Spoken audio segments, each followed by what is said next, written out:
আসসালামু আলাইকুম। ওয়ালাইকুম আসসালাম রহমতুল্লাহ বারকাতুহ। বিয়ের পরে মেয়ের বাবা মায়ের প্রতি তার দায়িত্বটা কি? সে কি তাদের মেনে চলবে নাকি তার স্বামীকে? বোন প্রশ্ন করলেন যে একটা মেয়ে বিয়ের পরে তার বাবা মার প্রতি কি দায়িত্ব পালন করবে, স্বামীকে মেনে চলবে নাকি বাবা মাকে? আমার মতো দুপক্ষকে মেনে চলবে, সেটাই তো সবচেয়ে ভালো।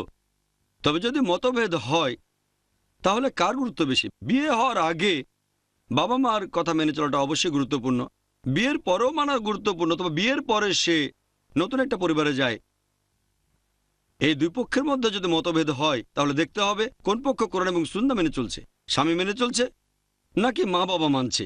এর উপর ভিত্তি করে সিদ্ধান্ত নেবে। তবে দুজনেই যদি নিরপেক্ষ থাকে, দুই পক্ষই কোরআন সুন্নাহ মেনে চলছে, তাহলে যে কোনো এক পক্ষকে বোঝানোর চেষ্টা করেন, দৃষ্টিভঙ্গি বদলাতে, যাতে করে আপনি আপনার বাবা মার পাশাপাশি স্বামীকেও সন্তুষ্ট করতে পারেন।